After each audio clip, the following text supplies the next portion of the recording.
To this now, some bad news for motorists. Petrol and diesel prices are expected to increase by at least 42 cents and 36 cents a litre, respectively, from Wednesday. Let's speak now to the Automobile Association's Layton Beard. Layton, thank you very much for your time here on eNCA. There are some predictions that are saying 60 cents per litre. What's your prediction? Yeah, I mean, firstly, Maseko, we don't make a prediction, we give an outlook, and that outlook is based on data that comes directly from the Central Energy Fund, and they give a daily running update of where we are in terms of the fuel price. Since we released our outlook a couple of days ago, the situation has unfortunately become a little bit worse. Sure. And based on the numbers from Friday, we're looking at an increase of around 71 cents for both grades of petrol and around 42 to 52 cents a litre increase for diesel. The situation for illuminating paraffin is equally bad, looking at an increase there of around 60 cents. Now, the fuel price is going to get adjusted on the first Wednesday, which is going to be this coming Wednesday. So we would hope to get an official announcement from the Department of Mineral Resources and Energy sometime today on what that official adjustment is going to be.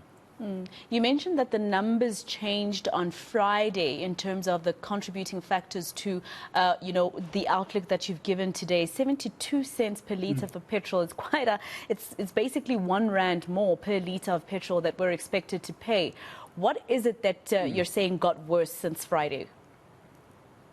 Well, I mean, there's different components and factors that influence the fuel price. The two main factors are obviously international petroleum product prices, that's international oil prices, and then you look at the Rand-US dollar exchange rate. Now, it's those international product prices that are causing the biggest issue for us at the moment in terms of the local price. In fact, the strength of the Rand against the US dollar is actually taking off some of those gains that the international oil price is making. So if it wasn't for the Rand coming into play, those increases could have been a little bit more significant. But really what we're looking at here is that movement in international product prices, which is creating quite a lot of pressure on the local fuel price. That really is the main driver behind what we are seeing is likely to happen today and going into February. What is your outlook for, February onwards? Are we going to see that trajectory that we saw last year, that where we found petrol going for 30 Rand per litre at some point? Are you seeing that also coming back now? Look, it's very difficult to say because the two factors that, like I said, the two main factors that influence the fuel price are one, the international oil prices, and two, the Rand-US dollar exchange rate. And we know both of those are very volatile and they change on a daily basis. So, to determine what's going to happen in a month's time or 3 months' time is virtually impossible. You've got to track those on a daily basis. And we know, international geopolitical developments and events will impact on both the Rand and on international oil prices, as will decisions made by some of the major, oil-producing economies. So those are factors that we really have no control over. Our concern at the moment is that the Minister of Finance is going to be giving his budget speech in the middle of February. And during that budget speech, he normally announces what he thinks should happen to the two main levies that are attached to fuel, those being the Road Accident Fund levy and the General Fuel levy. Now, last year we were fortunate and the minister heeded our calls and they didn't increase those levies. But we've asked him to repeat that and not to increase those levies again in 2023.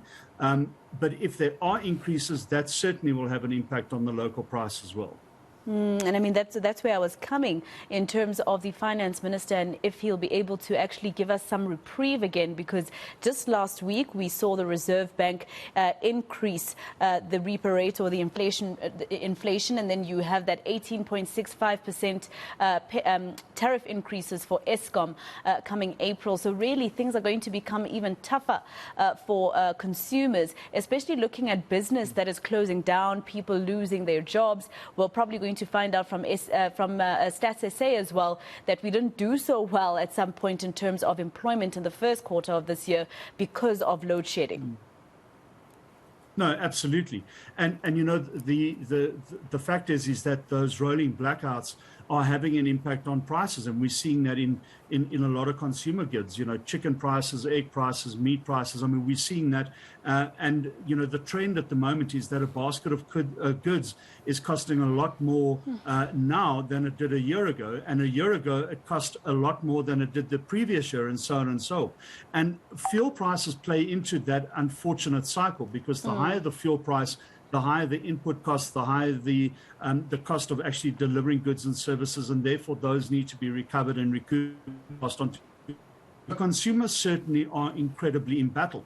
And I think a lot of consumers are asking questions around, yes, we pay the general fuel levy, yes, we pay the road accident fund levy, both of which combine to around R6.12 on every litre of fuel. But are we getting value for that money? Are we seeing that money is being used to benefit us as consumers and as citizens? And many people are coming to the conclusion that no, it isn't. So, from our point of view, an increase to the general fuel levy, which is currently pegged at R3.94, is incredibly problematic and is really going to put a lot of strain on consumers. So whether the fuel price goes up or down, that figure will always stay the same for the entire year. And it raises questions around taxation and around the appropriation of funds and around graft and corruption. And these are very important questions. And I think the government has to seriously look at those questions before it makes a decision on how it's going to go forward. The Road Accident Fund is another example where people are paying R2.18 a litre to this, a litre of fuel to this organization. But in our view, it's very poorly managed and needs a lot of intervention. So there's a lot of questions around these, and we're very concerned, exactly for the reasons that you've named, Maseko. I mean, look at everything that's just stacked up against the consumer. The repo rate, being increased by 25 basis points to 7.25. We have petrol, as you said, which might go up by 72 cents per litre. Then we have that 18.65% tariff increase by Eskom kicking in April. It really doesn't look good. But thank you very much for speaking to us. Layton Beard from the Automobile Association there. I probably sound a bit despondent to all of you there at home, but really, money is becoming more smaller in terms of what you can do with it.